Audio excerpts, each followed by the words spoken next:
Buena gente, mi nombre es Valentina Ortiz, bienvenidos nuevamente a mi canal del horror y bienvenidos también a este nuevo formato en el canal que voy a dividir principalmente en dos tipos de video. Algunos van a ser en formato píldora, desmontando mitos ampliamente divulgados por parte del feminismo, y otros van a ser como este. Si partimos de la base de lo que el feminismo entiende como una sociedad patriarcal o el patriarcado en sí mismo, tendríamos que entender entonces que estamos viviendo en una sociedad donde el poder es ejercido por el hombre y la mujer queda entonces supeditada a él. Por eso, si quisiéramos evaluar si realmente vivimos o no en una sociedad patriarcal, tenemos que irnos a las instituciones. Hablando del sistema penal particularmente, deberíamos entender que los hombres están en una clara y evidente ventaja por sobre las mujeres. ¿Pero esto es realmente así? A diferencia de lo que el feminismo está empeñado en hacerte creer, hoy te voy a demostrar cómo el sistema penal a nivel mundial favorece y busca seguir favoreciendo única y exclusivamente a las mujeres. Muchos escuchamos que los hombres son los responsables de la mayor parte de los crímenes, y sobre ello parece haber un consenso. Un ejemplo de esto es como muy a menudo escuchamos a las feministas arguir el argumento, valga la redundancia, de que aunque los hombres sean la mayor parte de las víctimas de asesinato u homicidio, estos hombres son asesinados por otros hombres, como si eso de alguna manera anulara la gravedad de estas muertes. Sin embargo, siempre se dejan por el camino algo que es tan cierto como que los hombres son las principales víctimas de homicidios y asesinatos, y es que tanto hombres como mujeres matan más hombres que mujeres. Si tanto los hombres como las mujeres matarán más mujeres que mujeres, ¿qué estaría diciendo el feminismo al respecto? Te dejo que lo pienses un toque. Voy un paso más allá. ¿Qué estaría diciendo el feminismo sobre qué puede estar pasando en las mujeres para que las mujeres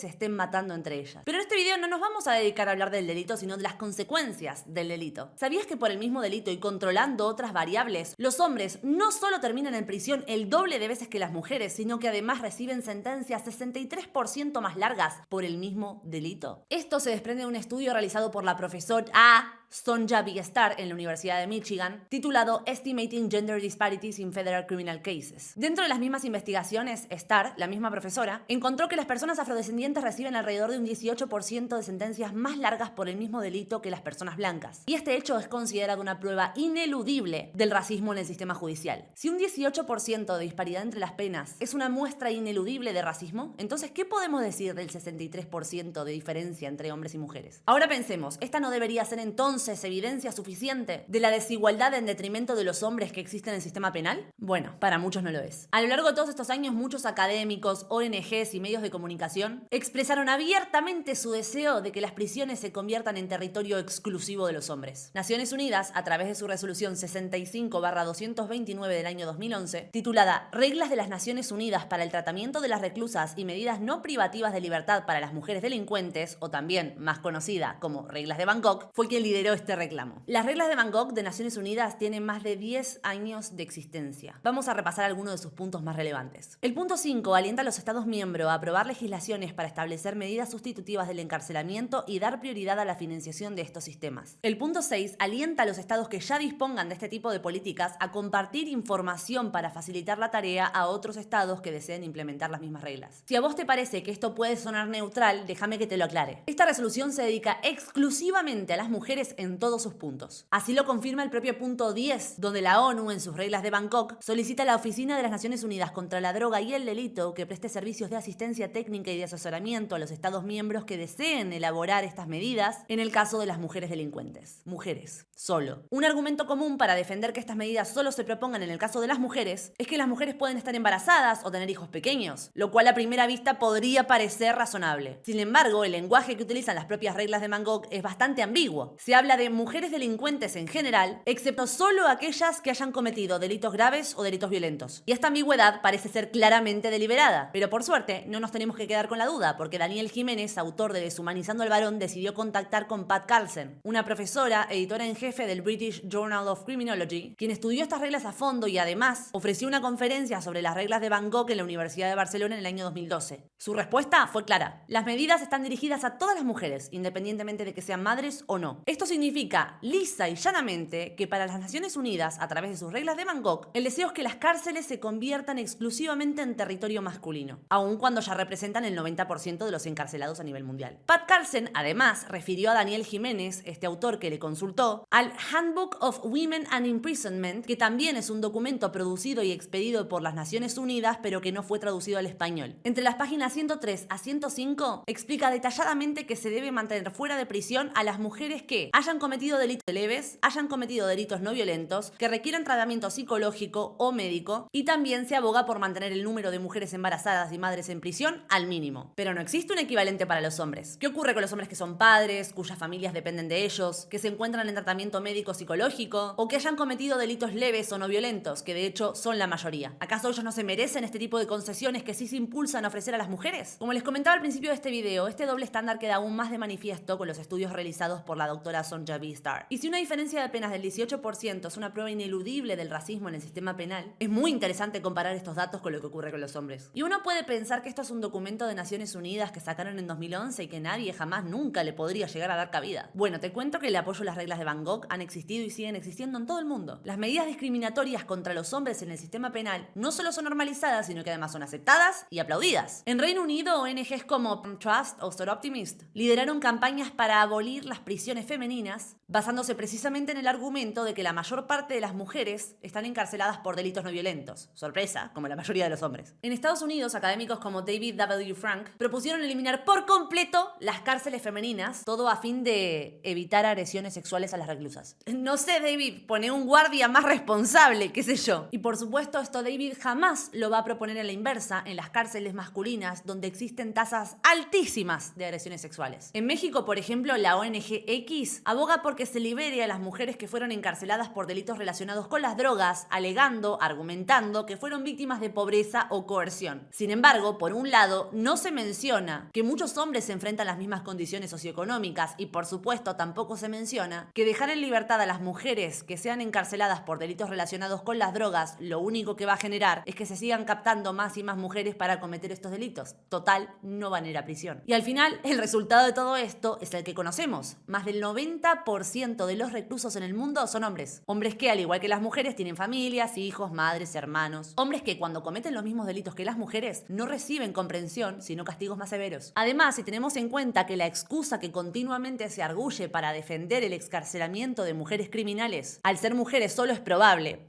solamente probable, porque podrían serlo, podrían no, que sean madres, resulta claro que esto es solo una excusa cuando en la resolución 63/241 sobre los derechos de los niños, en los puntos 47 A y B, muy anteriores a las reglas de Van Gogh, anima que tanto madres como padres de hijos pequeños no se les apliquen medidas privativas de la libertad. Aún con esto, las reglas de Van Gogh solo se hace énfasis en las mujeres como grupo y no solo a las madres, lo que significa que es ser mujer la condición que te facilita no ingresar en prisión, mientras que en el caso de los hombres es su condición de padre lo único que pudiera facilitarlo. Hace un par de semanas subí un video analizando el abuso sexual masculino y la famosa cultura de la violación y cómo parecería que en realidad la cultura de la violación la están viviendo los hombres, porque es solo en el caso de los hombres donde el abuso sexual no es solo invisible, sino que además cuando se hace visible es aplaudido y felicitado. Ahora lo vemos acá. Si realmente vivimos en un patriarcado, ¿por qué una mujer delincuente merece recibir alternativas al encarcelamiento mientras que un hombre es castigado con muchísima más dureza por el mismo delito? Mientras que se considera a las mujeres delincuentes como víctimas de las circunstancias, los hombres son siempre considerados actores conscientes. Esto no es un problema menor. Estamos hablando de un sistema que castiga a los hombres de manera desproporcionada, mientras que se le ofrece a las mujeres alternativas que los hombres nunca verán. Si la justicia es patriarcal, entonces la justicia debería ir en favor de los hombres, pero va en detrimento. La justicia no debería depender de tu sexo. De hecho, no debería depender de prácticamente ninguna característica personal. Únicamente debería depender de los hechos que se están denunciando. Así lo recoge la Constitución de cualquier país medianamente decente. Así lo recoge la Declaración Universal de Derechos Humanos. Es por eso que a la justicia se la representa con una venda en los ojos, porque debe ser ciega. Y es por eso que este modelo de sistema penal fue condenado en los juicios de Nuremberg y llamado derecho penal de autor. El derecho penal de autor es donde se juzga en función de las características personales de quien es denunciado y no en función de los hechos cometidos. Y eso es prácticamente un delito de lesa humanidad. Ahora te leo un par de reglas para que las pienses para tus adentros. 57. Se deberán elaborar medidas opcionales y alternativas a la prisión preventiva y la condena, concebidas específicamente para las mujeres delincuentes. 58. Teniendo en cuenta las disposiciones del párrafo 2.3 de las reglas de Tokio, no se separará a las delincuentes de sus parientes y comunidades, sin prestar la debida atención a su historial y sus vínculos familiares. Regla 70. Se informará a los medios y al público sobre las razones por las que las mujeres pueden verse en conflicto con el sistema de justicia penal y sobre las maneras más eficaces de reaccionar ante ello. Esto quiere decir, lisa y llanamente, que van a informar a los medios medios de comunicación formas, esquemas, propaganda y discurso dirigido a convencerte a vos de que tratar diferente a hombres y a mujeres ante la ley es una buena idea. Lo mismo dijo la Women's Justice Task Force. Las mujeres no deben ser enviadas a prisión y en cambio deberán cumplir sentencias comunitarias. A todo esto ocurrió en 2011. El Ministerio de Justicia en Inglaterra recibió el reporte y dicen estar considerándolo seriamente. En Estados Unidos, la profesora Patricia O'Brien, que es profesora de la Universidad de Illinois, escribió en el Washington Post que las mujeres son desproporcionadamente afectadas por un sistema diseñado para hombres. Y si estabas contento porque todavía no habías escuchado a ningún país hispanoparlante, si sos de España, agárrate la silla. En una jornada organizada por la Universidad Pública de Navarra, expertas en estudios penitenciarios pidieron que se sigan las reglas de Bangkok en la península. Así que todo esto puede concluir solo en una cosa. A ojos de la sociedad, de esa sociedad aparentemente patriarcal, las mujeres son víctimas de sus circunstancias, mientras que los hombres son plenamente responsables de sus actos, aunque el acto sea el mismo. Si te gusta este nuevo formato, demostrámelo, pero demostrámelo un montón, porque estoy un poco hundida en autoestima profesional a la hora de hablar de temas un poquito más serios,